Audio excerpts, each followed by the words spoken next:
was birth of a world religion. We're waiting for it. It hasn't happened yet. Here we're in this very dangerous situation. We don't have a new religion yet. Yeah. Right. But that was a birth of a major new religion at that time. That was like Zoroaster and the Babylonians, Sumeria, like a Babylonian Persian amalgam astrology. That's where it came from.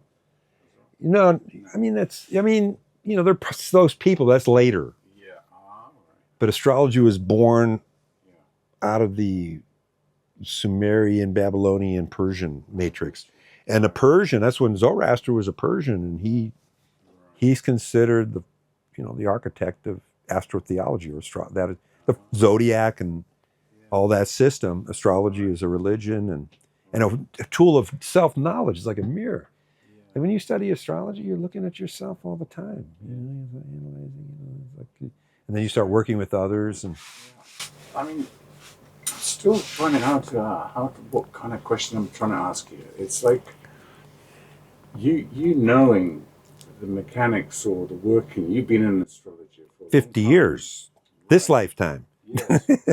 So, how do you imagine that in ancient, so many thousands of years ago, that we looked into the sky and we started to understand what relationships, we gave names to stars and planets. We started to see a pattern. Yeah. That's what man is. Man is he's like a system maker and a pattern. How we found it. Well, it's always man's psyche, his brain and everything.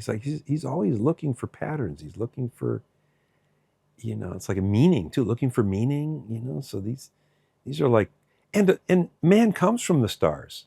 We're in the stars. We're children of the stars. We're made of stardust. So we're just hardwired to look to the stars, and the stars are in us. Astrology is like the inner stars. How the stars exist in us is a sense of meaning, and it's a miracle. As above, so below. As within, so without. It's a great miracle, and it's a religious thing that happened. Something profound, and it's still here. Astrology's been here for 5,000 years. It's like it ain't going anywhere, is it? No, and it just keeps evolving. Like a lot, like Liz Green. She's a brilliant example of how Liz Green. Oh yeah.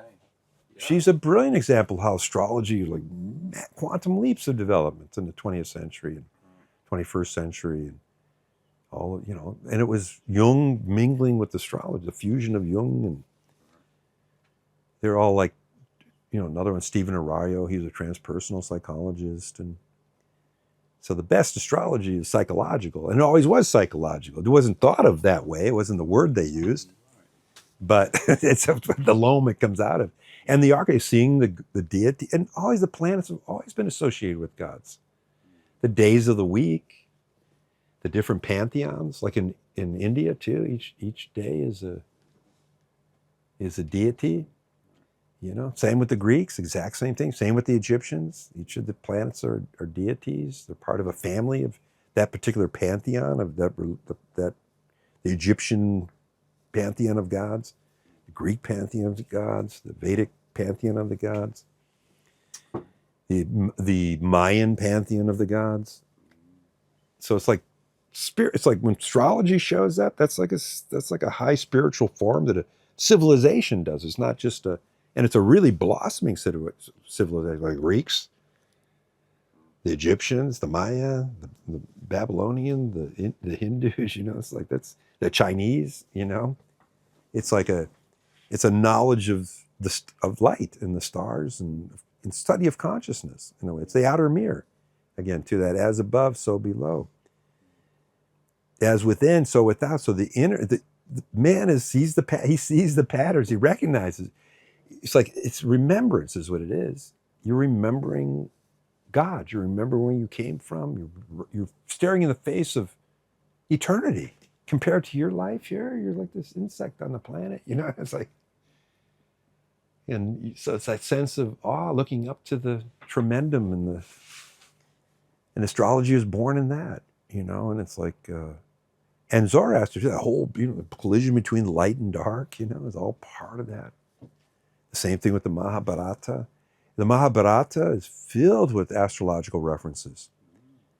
Okay, that's why it's mind blowing. You go, wow, they're talking about periods of time way back, because the stars they're sighting and things, that's because of the turning of the precessional wheel. And but there's all kinds of references in there, and when Krishna was born, and what birth star, and what nakshatras, and lunar mansions, and Rama too, Lord Rama. There's chart everything, like what moment, and all the, like, by all the configurations in the sky. They didn't say what the date was, and what that time he lived, and what this myth is about. It's like the Ramayana and the whole. That's magnificent epic. It's utterly awesome. It's so filled with wisdom, and power, and beauty, and magic, and that was the age of Sagittarius, or excuse me, that was the age of Gemini. So now we're coming into the age of Aquarius. The age of Pisces is disintegrating before our eyes. So each astrological aeon is 2,000 years, 2 millennia. An aeon is 2 millennia. So Pisces is like from 2000 to Christ's birth. There's your 2 millennia, and the whole, Y2K and the millennia, and the millennials. But anyway, so the Piscean age, and then the age of Aries, the Greco-Roman civilization, was from time of Christ, 0 to 2000 BC. And then the next age, Taurus, that's the age of Krishna. And all the cows, and the pastoral, and the beauty, and the pleasure. And Taurus is Venus. That's Aphrodite's sign. And the joy of sensuality and beauty, and it's the goddess. That was the age of the goddess. That's when the goddess. Aries is when the patriarchy took over decisively through war and conquest, but civilization started in the age of Taurus. The river valley, like the Indus Valley civilization, and the Nile River civilization, the Fertile Crescents, the Tigris Euphrates, and then the Yangtze in China. That was happening at that time too. And then the Ganges, the Indus Valley, the Ganges, and all those were, like when the age of Taurus was started. In Gemini was like the nomadic. That's like the Aryans. It's like there's the correspondence between Western and Chinese astrology. Gemini is year of the horse, the year we're in now. So they would have the horse, they had the chariot, they had weapons, they had their herds. They were taming. They were toppling the age of Taurus, toppling the agrarian goddess centric. And it's all, you see all figurines of the goddess everywhere. And Venus of Wildendorf and all the. So it's like, and it ends like cataclysmically usually. Some, like how the Roman Empire ended, how the age of Aries ended, and how the age of Taurus ended too. It's like the fall of the matriarchy, the matriarchal societies, an agrarian culture.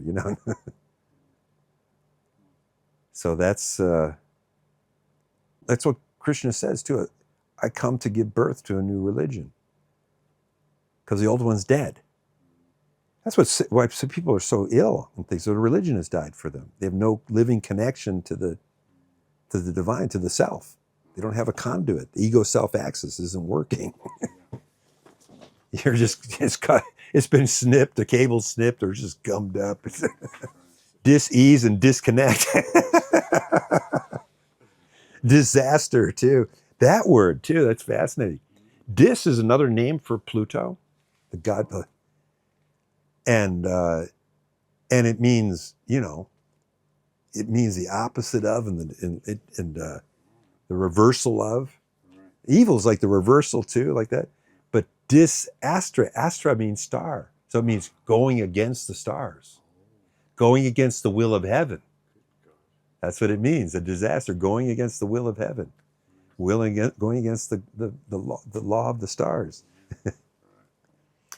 Then there's that beautiful song that Joni Mitchell wrote, you know, Woodstock. And by the time we got to Woodstock, we were 500,000 strong. And everywhere there was song and celebration. I dreamed I saw a bomber turn a jet turn into a butterfly high above our nation. We are stardust, billion-year-old carbon. We are golden, caught in the devil's bargain. And we got to get ourselves back to the garden. Back to our intimacy with the Lord. Get back to the Garden of Eden.